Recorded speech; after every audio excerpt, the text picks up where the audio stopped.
Hi there and welcome to the Builder's Office, episode number 20. My name's Hugh.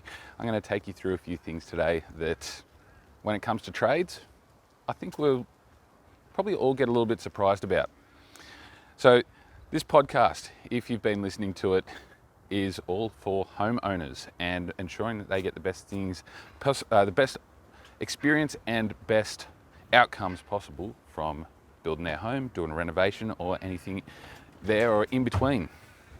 So you've caught me today. I'm just out on another walk, and in the past week, I've been going through a few things when it's come to trades on site, and one particular question that came up during the week, and I'm hoping that at the moment the wind doesn't affect the sound quality too much, because surprisingly enough, it's meant to be a 37-degree day here in Melbourne, but I've just got a little bit rained on to start the day. But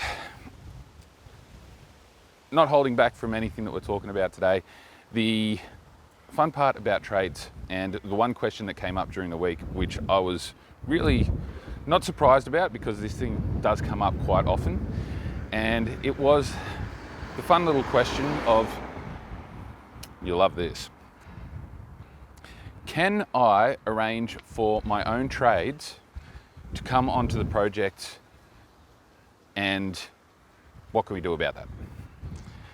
So this week, looking at a project, and a client was really quite interested in engaging two of their own trades. One was a kitchen company and the other one was an electrician. So we were having that discussion, and it raised many points for me that I think everyone really should know when it comes to using their own trades on building projects that they're engaging a builder for.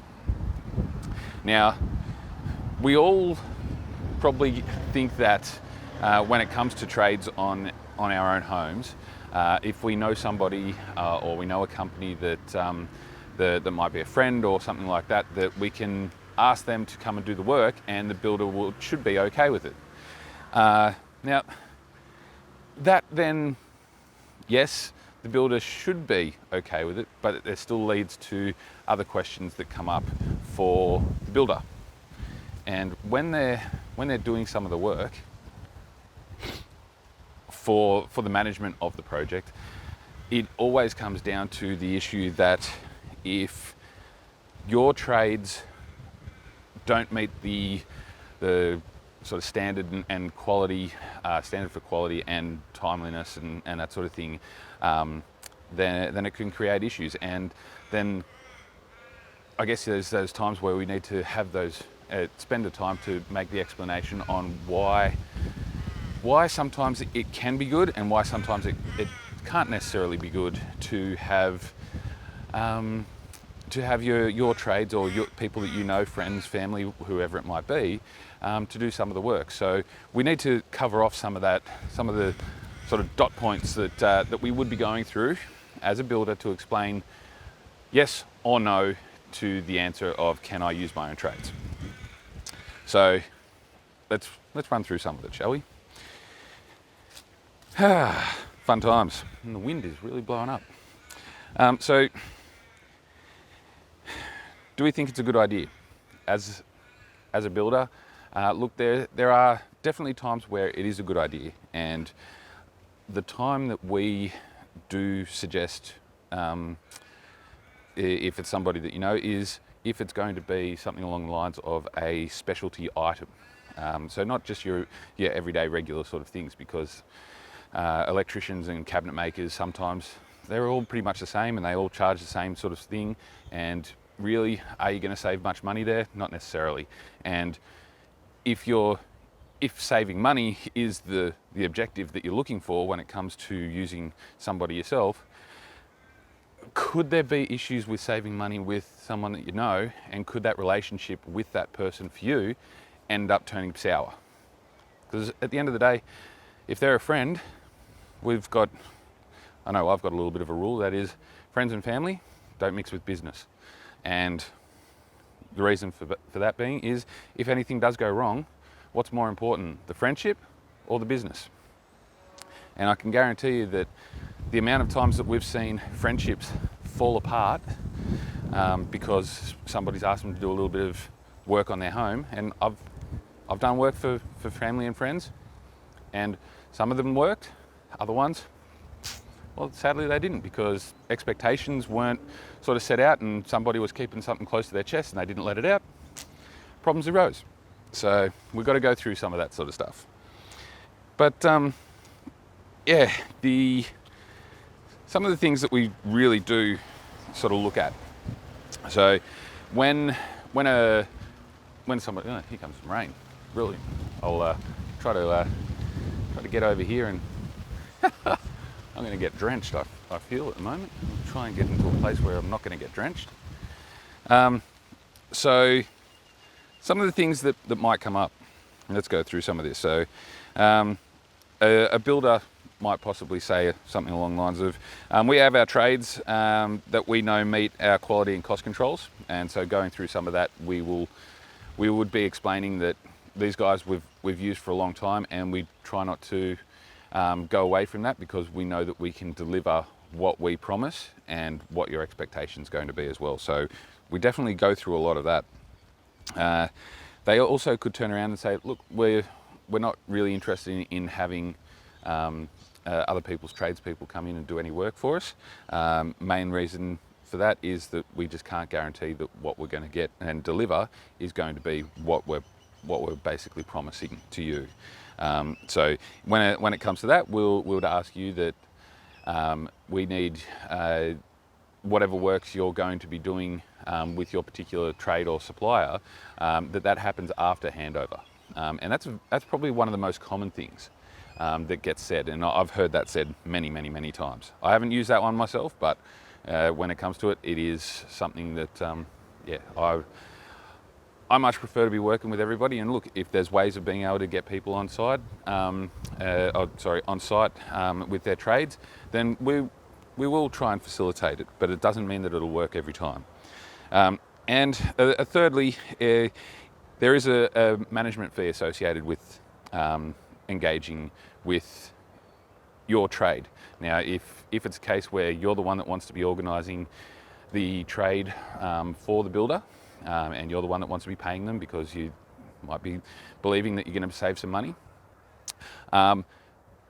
builders will charge a management fee, because at the end of the day, the things that we need, we can tell you exactly what's going to be coming up when that particular trade needs to be on site, when the materials need to be there. But if there's delays that come from that as well, then unfortunately, if there's going to be fees associated with it. There's no getting around it, because you can guarantee that as a builder, we will be managing that trade at some point in time, because we're trying to progress a project forward and they're causing issues.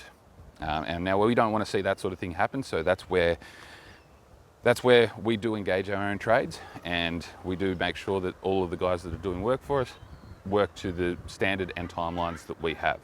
So we do go through a lot of that sort of stuff. So be wary. It could create an issue. So look, at the end of the day, you can do it. Whether your builder is going to be open to having a chat about it, different story. And there's going to be lots of different things that might get up in the way.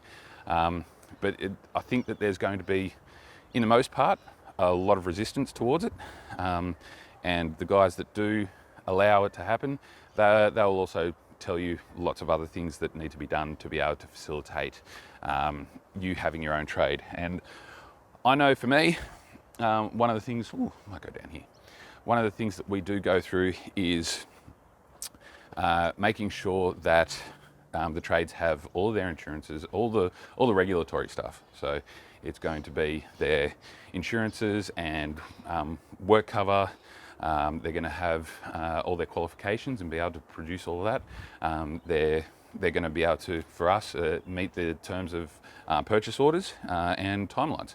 And they will know all of that up front before we even start the job. And definitely, I know I've had issues with clients asking us, for things like an electrician to come in and do a solar system install and the install of the rest of the works on the house.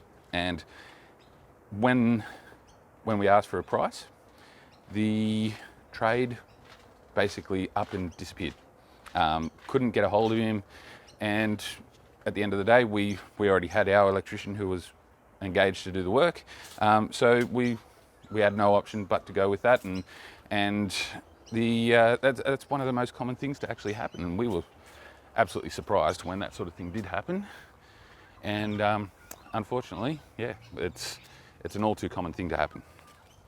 And yeah, so now, yeah, we spend more time with qualifying our trades, just like I was talking about in a previous episode, where we do qualify everybody and make sure that they can do the work and they're suitably capable of doing it as well. So yeah, we'll go through a little bit more of that in another episode, and I think I've covered everything off on my little run sheet here. So I think I'll leave it there, but I hope that you have gotten some valuable information from this. I am about to go and get a hot chocolate. Now, I don't drink coffee, haven't done for 10 years, and one of those things, just need to go and get myself a hot chocolate this morning. But I want to thank you for listening, and if you have any comments, questions, I'd love to hear it.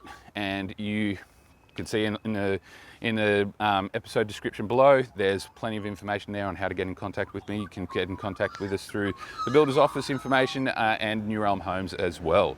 And happy to field any questions you may have.